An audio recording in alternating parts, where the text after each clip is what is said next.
Eventually क्योंकि वो penultimate session, वो ब्यूटीफुल एक्सपायरी रिलेटेड मूव्स आते हुए शायद जाते जाते छलांग मार गया भारतीय बाजार, अदरवाइज समीकरण बिगड़ने लगे थे। बुल्स और बीएस के बीच में ब्यूटीफुल टसल थी, पर हावी बुल्स ही हुए हैं। ऐसे में आज का ट्रेड सेटअप कैसा है वो समझ लिया जाए। क्या मूड माहौल है आज एक्सपायरी के लिए? बिल्कुल आशीष, उससे पहले वो जो हम बात कर रहे थे, फ्लैश कर दिया हमारी टीम ने।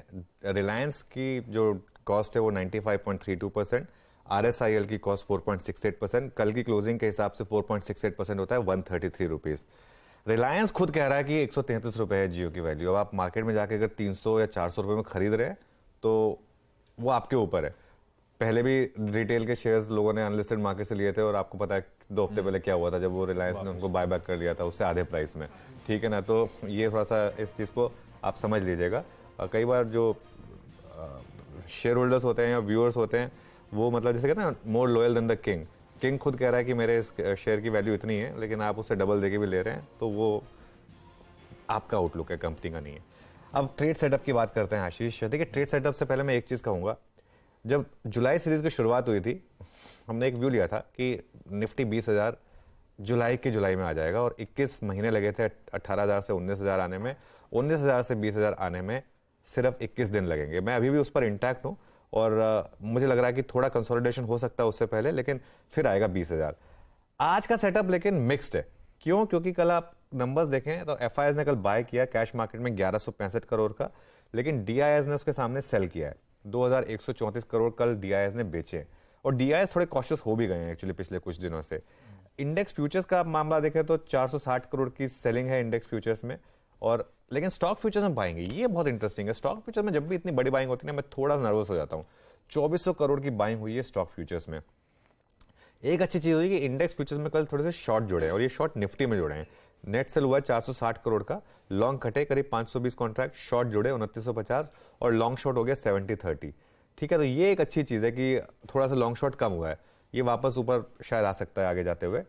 अब निफ्टी में 4,729 करोड़ की बाइंग हुई निफ्टी ऑप्शंस में। ये बहुत इंटरेस्टिंग आंकड़ा है, ये मैं समझने की कोशिश कर रहा था ये क्यों हुआ। इंडेक्स ऑप्शंस में निफ्टी बैंक में सेलिंग हुई है 4,500 करोड़ की, और निफ्टी ऑप्शन में बाइंग हुई है 4,729 करोड़ की। जो मेरी थिंकिंग है, मुझे लग रहा है कि यहां पर बैंक निफ्टी के पुट्स बेचे गए हैं और निफ्टी की कॉल्स खरीदी गई हैं आज सिर्फ एक एक्सपायरी के लिए।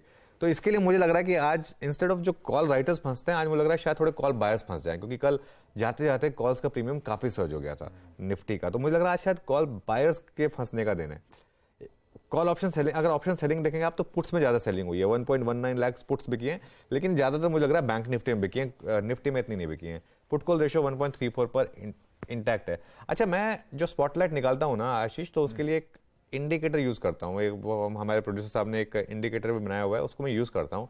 उसमें एक बहुत इंटरेस्टिंग चीज हुई, कल मैं देख रहा था F&O के जो चार्ट इंडिकेटर हैं उसमें बुलिश स्टॉक्स हैं 66 और बेरिश स्टॉक्स कितने हैं? 0। तो मतलब कोई बेरिश स्टॉक है ही नहीं इस समय मार्केट में।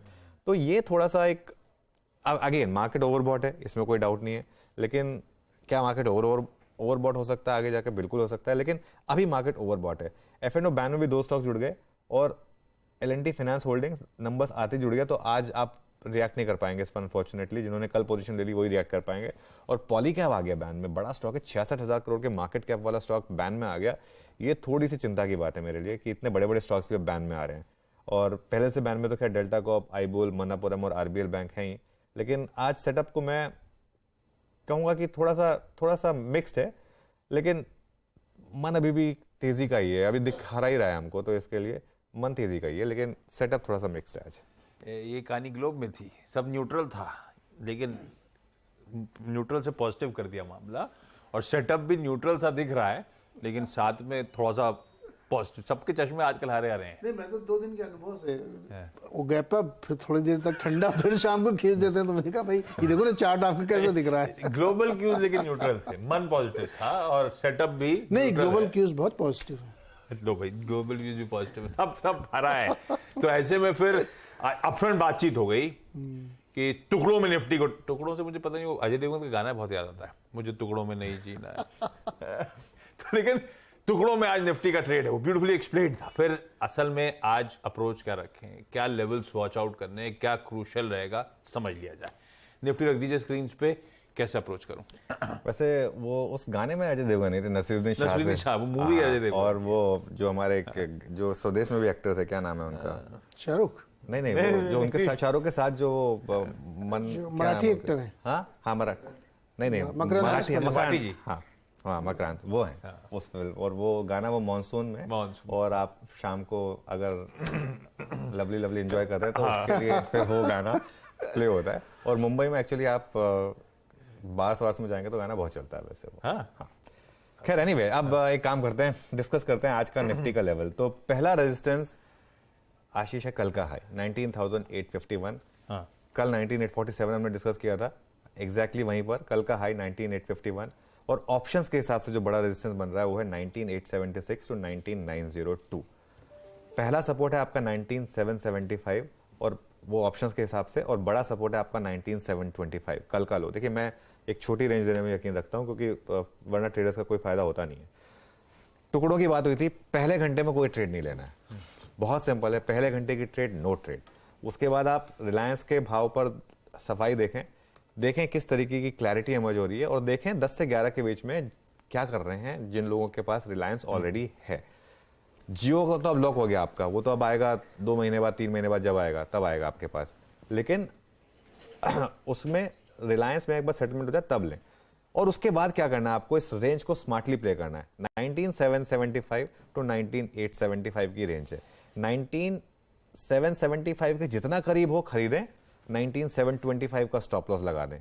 19,875 के जितना करीब हो सके बेचें, 19,900 का स्टॉप लॉस लगा दें। ये सिर्फ डे ट्रेड्स हैं, ध्यान रखिएगा। पोजिशनल ट्रेड हमारी लॉन्ग रही है और हम पोजिशनली लॉन्ग रहेंगे। 20,000 का हमारा टारगेट है, वो अचीव होगा, इसी महीने अचीव होगा, वो अलग बात है। लेकिन ये जो सेल ट्रेड है ये सिर्फ डे ट्रेडर्स के लिए है, अदरवाइज सेल के ट्रेड है नहीं। पोजिशनल ट्रेडर्स लॉन्ग रहें और 19,550 का स्टॉप लॉस बना ले। देखिए हमने जब शुरुआत की थी तो 19,100 हमारा स्टॉप था, और हमने एक बात कही थी आशीष की, हर रैली पर हम 100 या 150 पॉइंट स्टॉप लॉस बढ़ाते रहेंगे हमारा। हम 19,200 पर लाए, काफी टाइम तक हमने 19,300 पर रखा, 3-4 बार उसने उसको विजिट किया लेकिन हिट नहीं किया। फिर हम 19,400 पर लाए, फिर 19,450 पर, अब 19,550 आपका ट्रेडिंग स्टॉप लॉस हो गया है। बहुत सिंपल, 19,550 अगर निकले तो आप बस बाहर हो जाइए अपने एग्जिस्टिंग लॉन्ग से।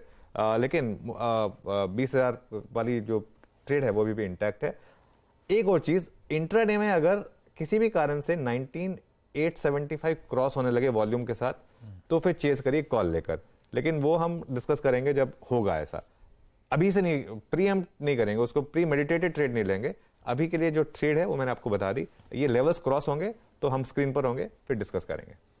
बिल्कुल ठीक, ये हो गया निफ्टी का आज का अप्रोच।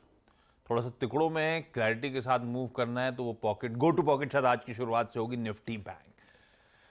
निफ्टी बैंक कल भी थोड़ा सा आउट परफॉर्म ही कर गया, वैसे मेरे ख्याल से आधे % प्लस का जंप था। खैर, बता दें कि मनी कंट्रोल पर दिए गए विचार एक्सपर्ट्स के अपने निजी विचार होते हैं।